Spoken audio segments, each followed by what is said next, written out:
Un milliardaire revient du Royaume-Uni pour prendre la relève du cabinet d'avocat de son grand-père. Sa vie bascule lorsqu'il croise une fillette de 5 ans portant la même marque de naissance que lui. Sa question innocente « Qui est ton père ?» déclenche une révélation qui ébranle tout son univers. Pendant ce temps, Victoria, sur le point de célébrer un tournant dans sa vie, se tenait figée devant la porte de son appartement hors campus. Ce moment devait être un jour de fête. Elle venait de franchir le dernier obstacle de sa vie académique, sa soutenance de fin d'études. Encore vêtue de son costume de présentation noir et blanc, elle rêvait déjà de célébrer avec Matteo, son fiancé, en savourant un verre de suie à Malte et en discutant des détails de leur mariage. Mais rien ne se passa comme prévu. En ouvrant la porte, Victoria sentit un poids s'écraser sur sa poitrine. La scène devant elle était insupportable. Dans le salon, Matteo était là, assis nonchalamment, avec Camille, sa meilleure amie et demoiselle d'honneur, recroquevillée contre lui. La chemise ample de Matteo couvrait à peine Camille, comme un témoignage muet de la nuit qu'ils venaient de passer ensemble. La main de Matteo reposait sur la cuisse nue de Camille, et une bouteille de vin vide trônait sur la table basse. Le choc lui coupa le souffle.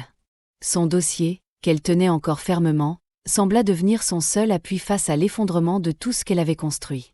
Matteo, pris au dépourvu, écarquilla les yeux en la voyant. Camille, troublée, se redressa maladroitement et murmura « Tu ne m'avais pas dit qu'elle rentrerait ». Ces mots suffirent à briser le cœur de Victoria. Elle murmura, la voix tremblante « Je venais te dire que j'ai réussi, ma soutenance ».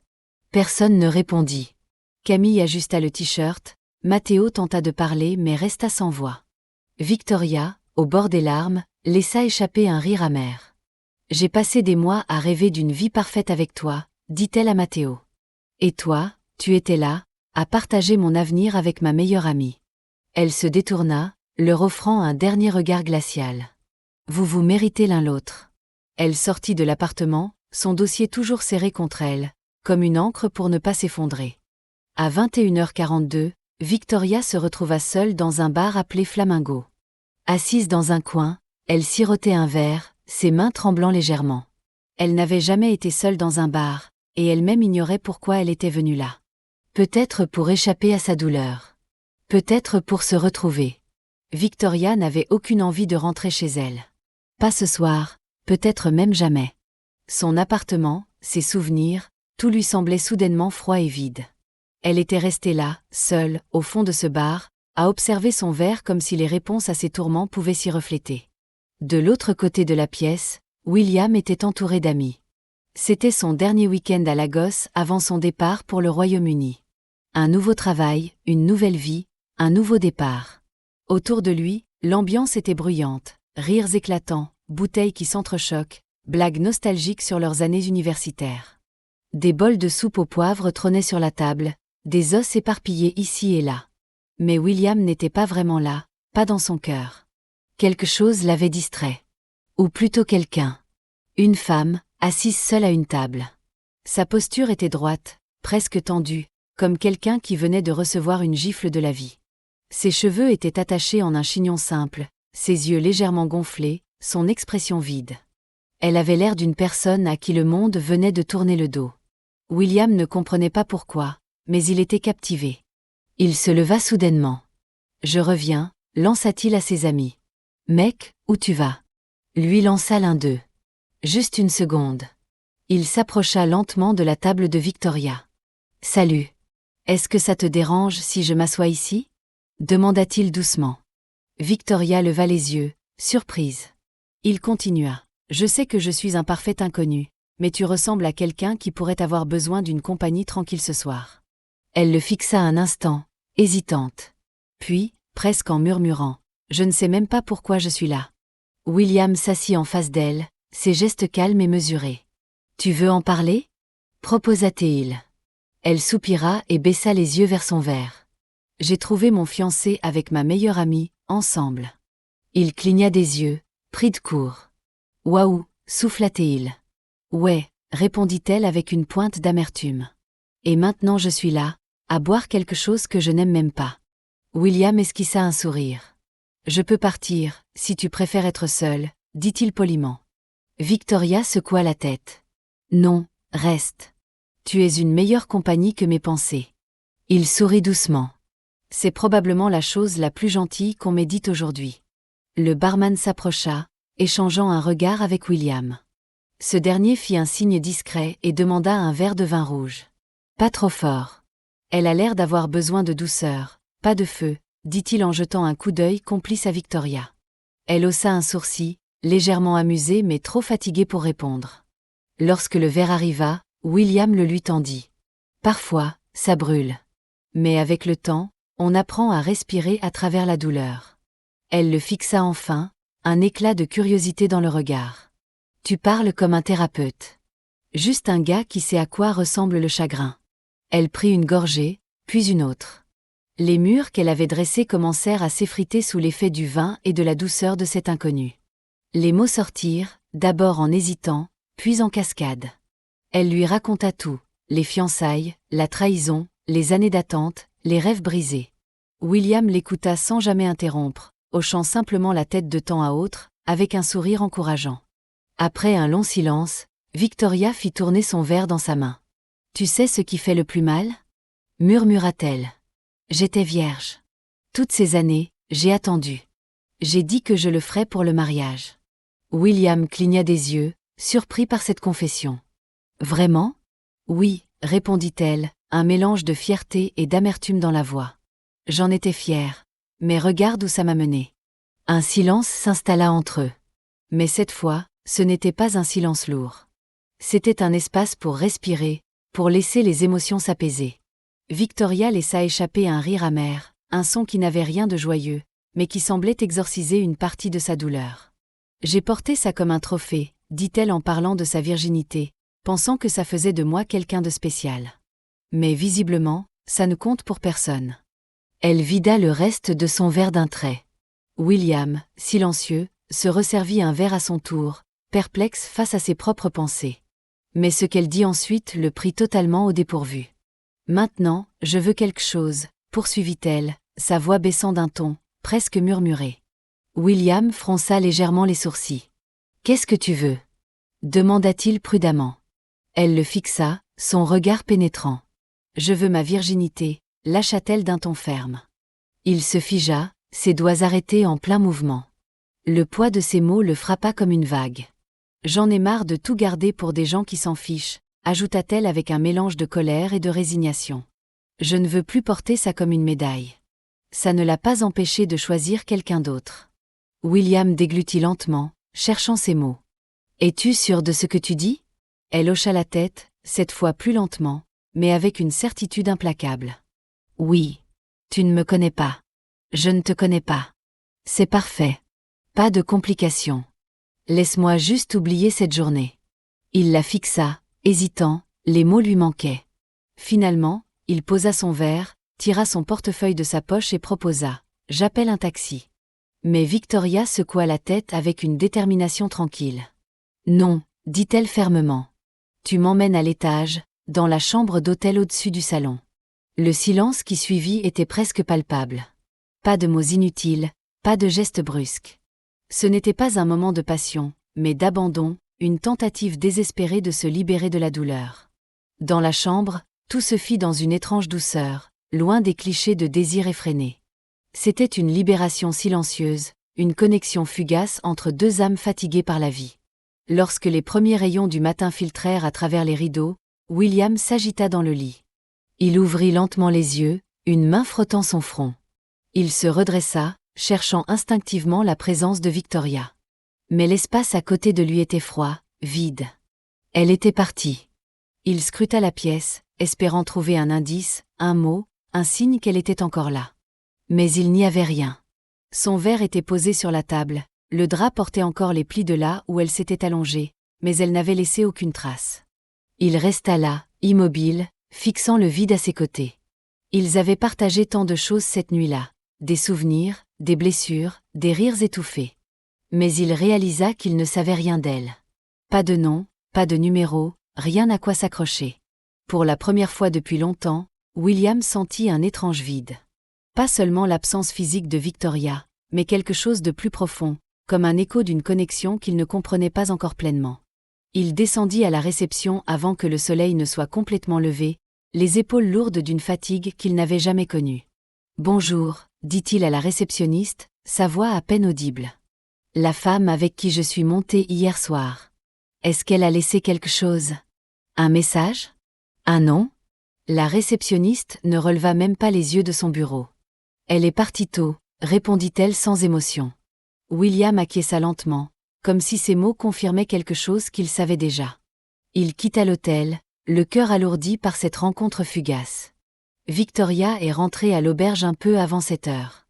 Elle avançait lentement, comme quelqu'un portant le poids d'une mauvaise décision. Son chemisier était froissé, ses cheveux légèrement en désordre. Ses yeux, fatigués et gonflés, racontaient l'histoire d'une nuit blanche, même si elle avait bel et bien dormi. Une fois la porte fermée à clé derrière elle, elle resta immobile, le silence l'enveloppant. La culpabilité, elle, l'attendait déjà dans la chambre. Assise sur son lit, elle fixait le mur, comme si ce dernier détenait des réponses. Son cœur, encore meurtri par Matteo et Camille, pesait lourd. La trahison l'avait ébranlée jusqu'à la moelle, mais ce soir, elle avait franchi une ligne. Elle avait partagé son lit avec un homme qu'elle ne connaissait même pas. Elle ne lui avait pas demandé son nom, n'avait pas pris son numéro. Elle ignorait même s'il vivait dans la région ou s'il n'était que de passage pour une nuit de folie. Victoria poussa un gémissement en enfouissant son visage dans ses mains. « À quoi pensais-tu? Quelles absurdités, Victoria! Un cœur brisé fait faire des folies. » Elle aurait voulu revenir en arrière, effacer le vin, les larmes et la décision. Mais c'était impossible. Alors, elle resta là un moment, à baigner dans sa culpabilité, avant de se relever. Elle inspira profondément et murmura « On avance ». Elle avait des choses à faire, des affaires à emballer, des autorisations à obtenir, des résultats à rassembler. Pas de temps pour traîner des regrets comme des vêtements trempés. Quelques jours plus tard, elle était de retour chez elle, où une autre épreuve l'attendait. Sa mère ne lui laissa même pas le temps de poser le pied dans le salon. « Matteo et toi, vous ne vous mariez plus. Alors, qu'en est-il de l'argent qu'on a donné à tante Marthe pour Robina ?» Victoria cligna des yeux, interloquée. « Maman, ne fais pas ça, je t'en prie. » Mais sa mère poursuivit, implacable. « Tu veux dire qu'après tout le jeûne et les prières qu'on a fait pour cette relation, ce garçon t'a quand même quitté pour Camille? Cette fille insignifiante qui a échoué 3 fois au bac ?» Victoria laissa Arthur B. son sac au sol. Pendant ce temps, son père, assis en silence sur le canapé tel un juge présidant une enquête, ne disait pas un mot. Il secouait simplement la tête, lentement. Puis, finalement, il posa sur elle un regard perçant et demanda « Alors, Victoria, qu'est-ce que tu comptes faire de ta vie maintenant ?» Victoria ouvrit la bouche pour répondre, mais sa mère prit la parole à nouveau, cette fois avec une voix plus douce, mais toujours ferme. « Tu dois avancer. Relève-toi, remets-toi en ordre, et prépare-toi pour la faculté de droit. » Un silence pesant s'installa. Victoria hocha simplement la tête et se dirigea calmement vers sa chambre. Pourtant, le véritable bouleversement arriva 4 semaines plus tard, quand elle réalisa qu'elle n'avait toujours pas eu ses règles. Au départ, elle ne s'alarma pas, attribuant cela au stress, aux hormones ou à ses émotions. Mais quand un mois se transforma en 2, et que des nausées commencèrent à la tourmenter, elle comprit que quelque chose n'allait pas. Un matin, dans la salle de bain, 3 tests de grossesse étaient alignés devant elle, comme des accusés. Chaque test affichait fièrement 2 lignes roses. Elle s'assit au sol, silencieuse, avant de laisser échapper un cri, non de peur, mais ce cri profond et désespéré de quelqu'un qui sait qu'il vient de ruiner sa vie. Quand ses parents furent mis au courant, ce fut le chaos. Sa mère sortit directement dans le jardin et hurla vers le ciel, telle une héroïne tragique dans un film hollywoodien. « Qui a fait ça à ma fille? Ô Dieu d'Élie, envoie ton feu, ta foudre, sauve son destin. » Quant à son père, il ne prononça pas un mot. Il se contenta de refaire calmement ses valises. Pour lui, son silence était une sentence. « La honte ne peut pas rester sous mon toit, » déclara-t-il enfin. « Mais appelle sa mère, qu'elle vienne la prendre. » Quand Victoria arriva chez sa grand-mère, le portail s'ouvrit avant même qu'elle ne frappe. Sa grand-mère était là, droite et imposante, portant des lunettes de soleil et un foulard impeccablement noué, sirotant une boisson dans une tasse élégante. Elle examina Victoria de la tête aux pieds et dit froidement « Alors, tu as décidé d'apporter le scandale jusque chez moi. » Les yeux de Victoria s'emplirent de larmes. « Grand-mère, je suis désolée. » Sa grand-mère prit une autre gorgée et répondit calmement. « Tu as de la chance que j'ai déjà fait cuire du riz. Entre avant que les moustiques n'ajoutent à ta honte cette nuit. » Ce soir-là, Victoria craqua. Elle raconta tout à sa grand-mère, depuis le chagrin d'amour, le bar, jusqu'à l'étranger et les tests de grossesse. Sa grand-mère l'écouta sans pleurer ni s'effrayer. Elle resta simplement assise, les mains jointes, hochant la tête lentement. Après un long moment, elle déclara « Eh bien, va le retrouver. » Victoria cligna des yeux, surprise. « Qui ? » « L'homme qui t'a laissé avec cette nouvelle nationale dans le ventre, » répondit sa grand-mère. « Il a le droit de savoir qu'il est père. » Victoria tenta de protester. « Mais, grand-mère. » « Pas de mais. Il doit au moins voir ce qu'il a laissé derrière lui avant de disparaître pour de bon. Ne laisse pas cet enfant grandir en se demandant qui est son père, et toi, pointant un jour le ciel sans réponse. » Quelques jours plus tard, sa grand-mère la prépara avec soin. Elle l'emmena à Flamingo, lui fit porter du parfum et des lunettes imposantes, un véritable accoutrement pour faire bonne impression. À la réception de l'hôtel où tout avait commencé, sa grand-mère s'adressa au personnel avec une voix calme mais autoritaire. « Ma petite fille était ici il y a 3 mois avec un homme. Nous ne voulons pas déranger, juste savoir son nom. Nous souhaitons seulement lui dire bonjour, rien de plus. » La réceptionniste ne broncha pas. « Nous ne divulguons pas d'informations sur nos clients. C'est contraire au règlement. » Grand-mère s'approcha lentement, retira ses lunettes et fixa la réceptionniste. « Sais-tu qui je suis ? S'il te plaît, juste un nom, rien de plus. Le nom de l'homme qui a bouleversé le destin de ma petite fille. S'il te plaît, Dieu sera témoin. » Victoria posa une main douce sur son bras, tirant doucement sa grand-mère en arrière. « Grand-mère, partons. » Alors qu'elle s'éloignait, grand-mère murmura. « Un coup d'un soir, 1 million de conséquences. Cette vie est injuste. » De retour à l'école, Victoria plongea dans ses études de droit avec une intensité féroce. Pour elle, réussir n'était pas une option, c'était une question de survie. Malgré les murmures et les regards, elle gardait la tête haute. Son ventre arrondi devint bientôt visible, alimentant les rumeurs. « Qui est le père ? J'ai entendu dire qu'il vivait à l'étranger. Peut-être qu'il n'existe même pas. » Un jour, une fille osa lui demander. « Tu comptes vraiment le garder ? » Victoria la fixa droit dans les yeux et répondit calmement. « Tu comptes vraiment garder ton ignorance ? » Un après-midi, alors qu'elle faisait des courses lait, flocons d'avoine, pain, une voix familière interrompit ses pensées. « Eh bien, regarde qui rayonne de scandale. » Elle se retourna et vit Matteo. Toujours aussi musclé, mais avec une expression de dédain. Ses yeux se posèrent sur son ventre avant qu'un sourire narquois n'apparaisse. « Alors, tu es vraiment Arthur B. enceinte d'un homme mystérieux. » Victoria, sans perdre sa contenance, lui rendit un sourire élégant. « Et toi, tu as vraiment osé ouvrir la bouche en public ? Encore une erreur de ta part. » Matteo ricana. « J'allais t'épouser. Tu aurais pu tout avoir. » Victoria répondit sèchement. « Tu allais aussi épouser Camille.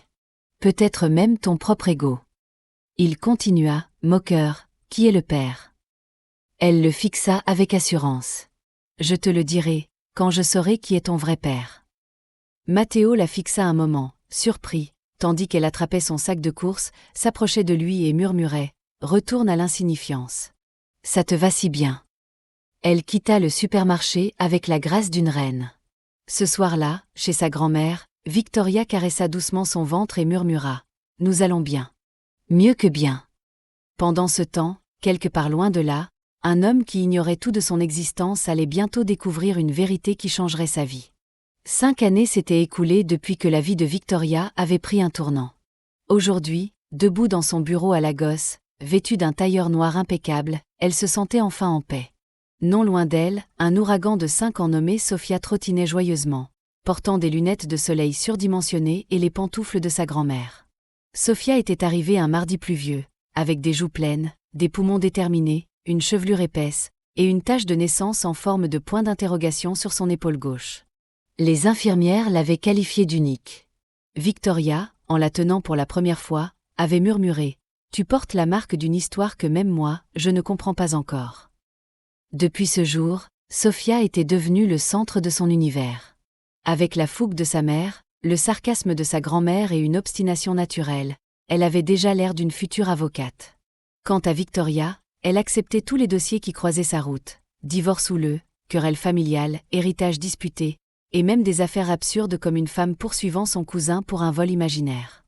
Elle avait réussi à remporter toutes les bananes plantains de la soupe, comme le disait si bien sa grand-mère. D'affaire en affaire, Victoria s'était forgé une réputation, chaque victoire ajoutant une pierre à l'édifice de son nom. Ses résultats parlaient pour elle, plus fort que n'importe quelle campagne publicitaire.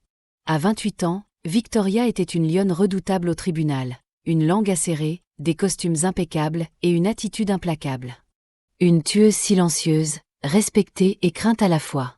Pendant ce temps, Sophia, sa fille, était devenue une petite tornade pleine de caractère. Sa personnalité pétillante et ses répliques sans filtre ne manquaient jamais de surprendre. Un samedi, alors qu'elle grignotait des boules de fromage, Sophia demanda avec sérieux : « Maman, est-ce que mon papa est réel ou c'est juste un personnage de bande dessinée ?» Victoria cligna des yeux, un peu prise de court. Pourquoi ne pas lui demander directement en FaceTime ? Sophia fronça les sourcils avec suspicion. Quel genre d'étranger n'a pas d'appel vidéo ? Mange tes boules de fromage. Une autre fois, quelqu'un osa demander à Sophia si elle était une « fille à papa ». Elle répondit fièrement : « Non, je suis une femme à deux. Elle m'a élevée comme une fille. » Grand-mère faillit faire Arthur B son sac à main de rire. Sophia avait un talent inné pour voler la vedette. Un jour, alors que Victoria répétait une plaidoirie dans le salon, gesticulant avec passion, Sophia fit une entrée théâtrale. Elle applaudit 2 fois et déclara avec un sérieux comique : « Ok, ok. Ok, puis-je avoir de la crème anglaise maintenant ou est-ce qu'on joue encore au tribunal ?» Puis, un matin, Victoria ouvrit ses emails et découvrit un message dont l'objet lui fit battre le cœur. Invitation officielle. Avocat principal, dossier spécial chez Blake & Rowe LLP. Blake & Rowe LLP. L'un des 3 plus grands cabinets d'avocats du pays, connu pour ses batailles judiciaires emblématiques, ses clients de prestige et ses affaires d'envergure nationale. Le message était clair. Votre travail et votre réputation sont indéniables. Nous aimerions que vous gériez un litige spécial pour notre cabinet. En cas de succès, un poste d'avocat principal à temps plein vous sera proposé. Victoria relut l'email 3 fois, incapable de croire ce qu'elle voyait. Grand-mère entra dans la pièce avec un petit bol de cacahuètes. « Pourquoi as-tu cette tête ? » demanda-t-elle. Victoria tourna son ordinateur portable pour lui montrer le message. Grand-mère ajusta ses lunettes, lut lentement, puis s'écria : « Jésus ! Ta mère a été embauchée par des riches. » Sophia lâcha immédiatement son crayon, les yeux ronds de curiosité. « Un cabinet d'avocats ? C'est celui qui met de la glace dans le réfrigérateur ?» Victoria éclata de rire. Grand-mère secoua fièrement la tête. « Peu importe ce qu'ils mettent dans leur réfrigérateur, ils ont appelé ta mère pour venir s'en charger. C'est le destin. » Le lendemain matin, autour du petit déjeuner, Victoria annonça la nouvelle avec un sourire éclatant. « Je commence mon nouveau travail. » La semaine suivante, alors qu'elle mangeait tranquillement, Sophia interrompit son mouvement de cuillère et lança : « Mon nouveau papa travaillera-t-il là-bas aussi ?» Victoria manqua de s'étouffer avec son thé. « Pardon. » Sophia haussa les épaules. « Je demande juste. Les grands cabinets doivent avoir de grands papas. » Grand-mère tapa sur la table en riant. Au cabinet, Victoria avait reçu tout le nécessaire pour briller. Un bureau élégant, un fauteuil en cuir de luxe, et un dossier si volumineux qu'il pourrait remplacer une séance de musculation. Cette affaire ? Une bataille sur un héritage multimillionnaire impliquant l'enfant caché d'un magnate de la technologie. Une ironie que Victoria ne put s'empêcher de noter, mais elle resta concentrée sur son objectif, gagner. Pendant ce temps, Sophia continuait d'ajouter son grain de sel. Un jour, elle déclara à grand-mère : « Si tu me donnes encore de l'eau au lieu de jus, je vais m'enfuir et retrouver mon vrai papa. » Grand-mère, imperturbable, rétorqua : « Très bien. Appelle-nous quand tu seras chez lui pour qu'on vienne chercher tes jouets. » Un autre jour, Victoria surprit Sophia parlant seule devant le miroir. « Qu'est-ce que tu fais ? » demanda Victoria. « Je répète mon discours pour quand papa reviendra, » répondit Sophia avec sérieux. Elle reprit d'un ton solennel : « Bonjour, je m'appelle Sophia. Voici ma tâche de naissance. Pourquoi as-tu disparu ? » Elle haussa les épaules. Ensuite, j'irai chercher une glace. Mais derrière les blagues se cachaient des moments plus profonds. Certains soirs, Victoria trouvait Sophia assise sur le canapé, son doudou serré contre elle. « Ça va ?» demandait-elle doucement. « Je réfléchissais, » répondit Sophia. « À ce que fait mon papa, et pourquoi il ne sait pas que j'existe. » Le cœur de Victoria se serrait. Elle s'asseyait à côté de sa fille et murmurait « Je n'ai pas encore de réponse, mais un jour, je te dirai tout. » Sophia hochait la tête avant de déclarer avec malice « Il a intérêt à être beau, sinon je le bloquerai. »« Où as-tu appris ça ?»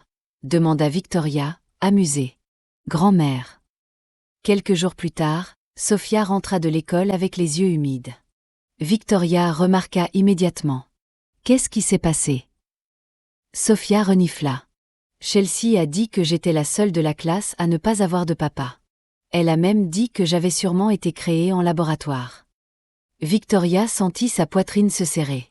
Elle prit Sophia dans ses bras, l'entoura de chaleur et murmura doucement. « Tu n'es pas une expérience scientifique, ma chérie. Tu es mon bébé, la meilleure décision de ma vie. Et tu as un papa. Il n'est juste pas encore ici. » Sophia leva les yeux. « Dois-je quand même saluer Chelsea demain ?» « Absolument pas », répondit Victoria fermement.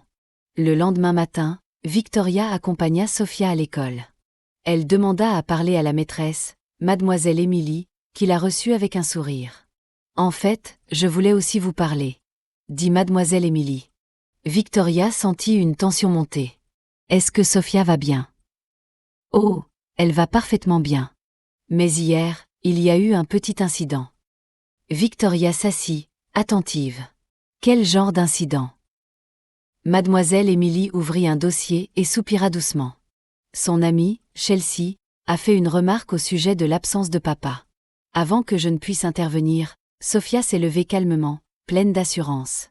Victoria cligna des yeux. Qu'a-t-elle dit exactement ? Mademoiselle Émilie eut du mal à retenir un sourire. Elle a dit « Ma mère est avocate.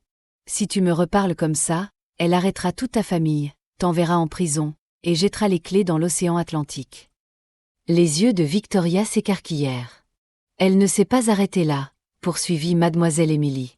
Elle a ajouté « Fais attention à ta dent qui manque.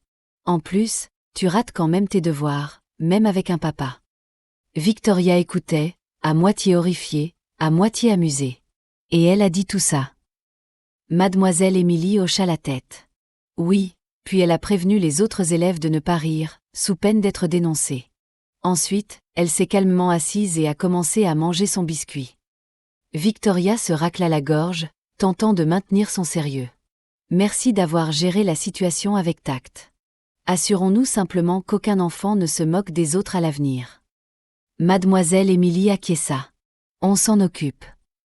Victoria hocha la tête et quitta le bureau. Une fois dans sa voiture, elle referma la portière, et un rire irrépressible s'échappa. Les devoirs et l'océan Atlantique, murmura-t-elle en essuyant des larmes de rire. Elle secoua la tête avec tendresse. Qui a élevé cet enfant ? Avec un sourire fier, elle reprit son calme.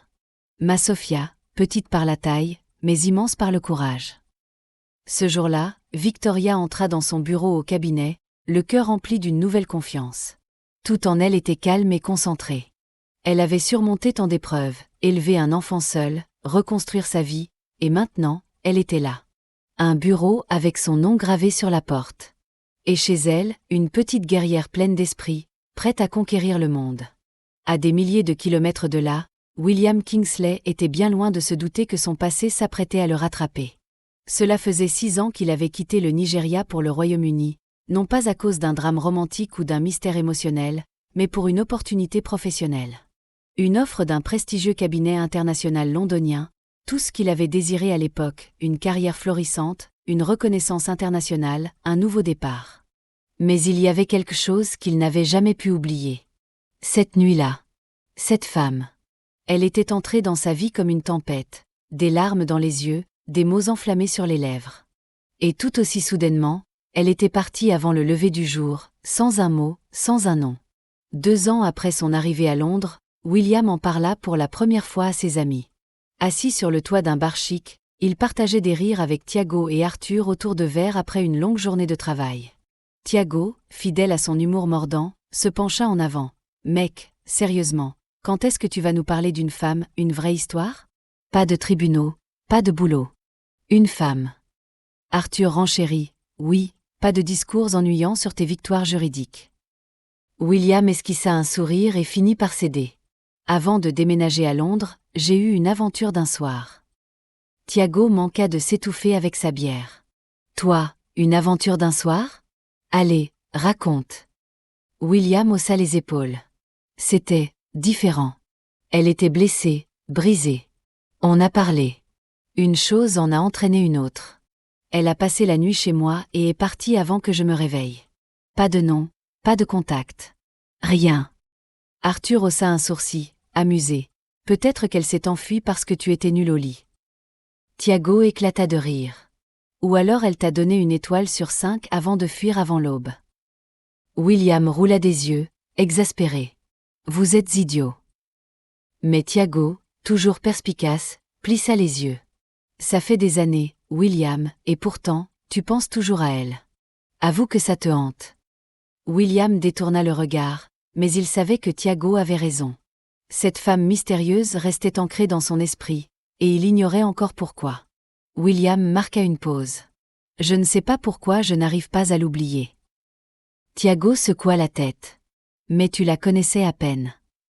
William haussa les épaules. Peut-être. Mais elle avait cet air, brisé à l'intérieur, tout en faisant semblant que tout allait bien. Tiago leva son verre avec un sourire espiègle. À cette femme anonyme, qui a semé la pagaille dans l'esprit de notre cher William avant de disparaître comme un magicien. Ils trinquèrent, mais William, lui, savait que ce n'était pas qu'une question de mystère ou d'attirance. Cette nuit-là avait compté. Il ignorait encore pourquoi, mais il le sentait au plus profond de lui. Pendant ce temps, à plusieurs fuseaux horaires de là, Victoria était engagée dans une négociation acharnée avec sa fille de 5 ans, Sophia. C'était un jour férié, donc pas d'école, et grand-mère était partie au village pour un enterrement, injoignable depuis plusieurs jours. Ce matin, la baby-sitter avait laissé un message vocal dans lequel sa voix faible, entrecoupée de bruits de vomissements en arrière-plan, laissait peu de doute sur son indisponibilité. Victoria se trouvait donc face à un dilemme de taille. Convaincre Sophia de rester à la garderie du personnel située au premier étage de son immeuble de bureau. Mais Sophia avait catégoriquement refusé d'entrer. « Je ne veux pas rester ici », déclara la petite d'un ton ferme, les mains sur les hanches et le front plissé. Victoria, déjà en sueur, soupira. « Qu'est-ce qu'il y a cette fois ?» Sophia désigna la garderie. « Ce garçon là-bas pleure depuis qu'on est arrivé. Il a bavé sur sa chaussure, maman. Est sa chaussure. Et cette fille, là-bas, elle essaie de manger un crayon rouge. Elle le lèche comme si c'était une sucette. Et la responsable, elle sent le lait, mais pas le bon lait, maman. » Victoria se couvrit le visage, désespérée. « Sophia, tu as 5 ans. C'est normal de voir des enfants faire des choses bizarres à cet âge. » Sophia croisa les bras, déterminée. « Mais moi, je suis une grande fille, maman. Je ne devrais pas être entourée de gens qui mâchent des crayons. » Victoria se pencha à sa hauteur, tentant une dernière fois de raisonner sa fille. « Écoute-moi, ma chérie. Grand-mère n'est pas là, la baby-sitter est malade, et aujourd'hui est un jour important pour moi. Mon tout nouveau patron, tout droit venu du Royaume-Uni, commence aujourd'hui. Je dois faire bonne impression. » Sophia plissa les yeux, intriguée. « Est-il beau ?» Victoria, déconcertée, répondit d'un ton exaspéré. « Qu'est-ce que ça a à voir avec quoi que ce soit ?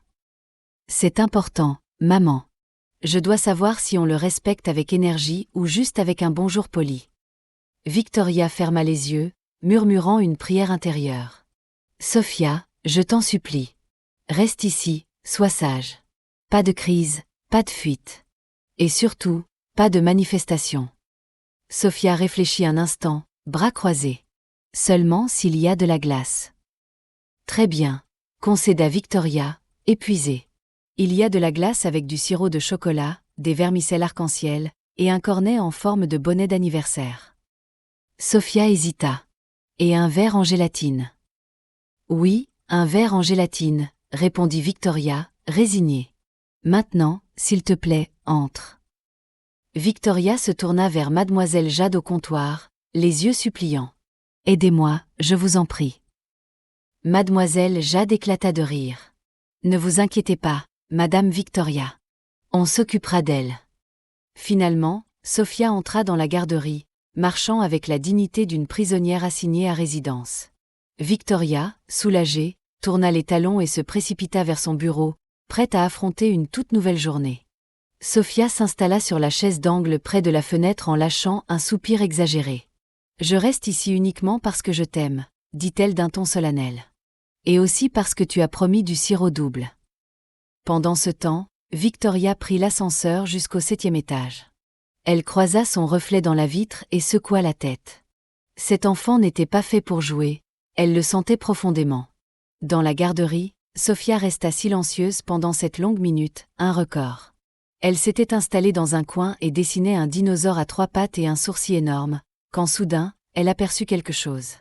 Un ballon rouge s'échappa de la salle de jeu et roula dans le couloir. Les yeux de Sophia suivirent la trajectoire, puis ses jambes. Avant même que mademoiselle Jade ait le temps de lancer un « Sophia, où vas-tu ?» la petite avait déjà filé hors de la porte vitrée. Elle courut après le ballon à travers le large couloir du bureau comme si elle poursuivait une dette impayée. Le ballon rebondit une fois, elle éclata de rire, puis il flotta vers le hall principal. Sophia le suivit. Mais soudain, boum!